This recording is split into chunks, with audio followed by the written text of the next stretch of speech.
piling. We use concrete, there's concrete piling underneath, or we just place in a new whole basement, and then later on they try to get rid of these. But a lot of the houses, it's still about 2/3 of the houses standing on this old wooden piling. And yeah, you can see the effect when the piling is not really steady anymore. Then also the houses start to sink. You don't have to worry, because never ever ever a house fall over or something. I mean, they did a lot of tests with it, but it's true, when you live in a house like that, which is bending forward or sideways, it's a strange feeling, because also the floors go like that, the windows go like that. So I lived in a house like that for a couple of months myself, with the floor bending forward like that. And it's strange, because you still feel like a sailor when you wake up. You know, it's like, whoa, did I have too much to drink last night? Or the only advance that I had, when you dropped something and you lost something, you just looked in one corner, because everything rolled one way. What happened to the sewage on the houseboat? The sewage on the houseboat, well, after the Second World War, when people start to avoiding the tax money, we had so many people living on these old transportation boats that the city said we have to make a new thing about it, to make sure that they are able to pay this tax money also to the city. And that's when they started to connect the houseboats to the underground gas system and to the underground sewer system of Amsterdam. And on this way, they have more facilities. They have central heating on board now, electricity, fresh water. They have a sewer system, and they've been given a fixed location to stay. That means they don't go around anymore, and they pay extra tax money, so more taxes than the house owners do that live in the Brickstone apartments here nowadays. Kind of time period we entered at the beginning of the 17th century. As said, till that time the Dutch were living in simplicity. Don't do any decorations, it's not necessary, just put the necessary things what you use, and the rest is all underneath. And you can imagine also how that will look at night when they're all lined up here.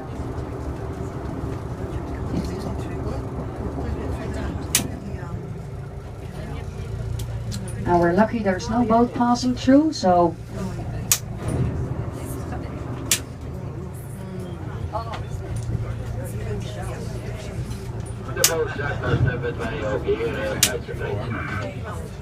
house, and where the father of Anne Frank, he owned a little shop in herbs and spices.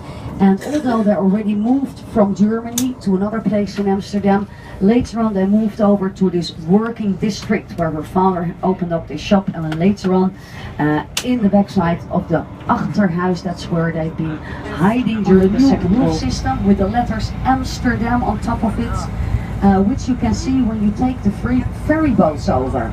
So from here, the ferry boats like these ones, and they go up and down the northern side. So about 1/8 of our inhabitants is living on the northern side of the waterway area. That's called Amsterdam North. And they come in by bus, and then they use the tunnel. You remember the big green building, Nemo? So they go underneath of that. Or we take the free ferry boats, and we're very happy to have them, because that's the only free transportation that you'll find here. You have access on there with your bike, your motorbike, and the little small handicapped cars are also allowed on these ferry boats. And there's no fee, and they run 24/7. Ships, ship hall built on a cemetery of old ships that went down there. So you can imagine that building this enclosure dike, as they did in 1932, was of great importance, because first of all they enclosed the North Sea from the South Sea, and then we were left with all this salty water, so they built locks inside the dike. Then the salty water slowly was floating back into the North Sea. Fresh water was pushed back in from the river IJssel, and then after a couple of years it changed from a salty water Zuiderzee into a freshwater lake, and they named it after the fresh water from the river IJssel. Lake IJssel is the new name of it. That means no more salty water. This is all fresh water here, even in the harbor of Amsterdam nowadays. You see the big amount of boats here? Yeah.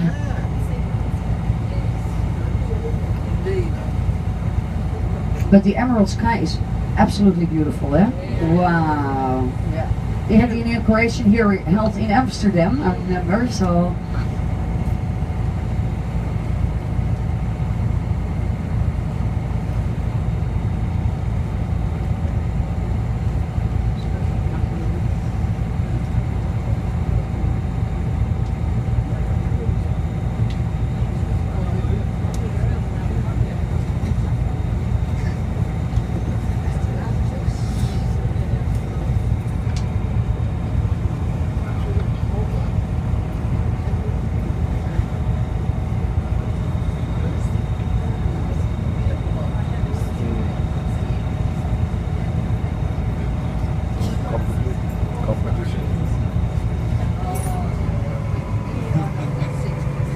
Sometimes they need to have big ships brought into this part of the harbor, and that's why we have connected it with bridges that are able to open up to the side. So this is what we call the swing bridges. They can open up like that, up and down, and on this way the bigger ships would still have access through it.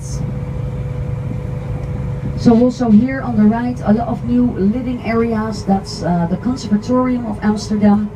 Next to it you find a beautiful library, also with a very nice cafe house on the roof part where you have a nice overview of the city from. And one of our unique floating restaurants is the Chinese restaurant just in front of us. It's a smaller copy of the Chinese restaurant that you also find in Hong Kong, the big Jumbo restaurant.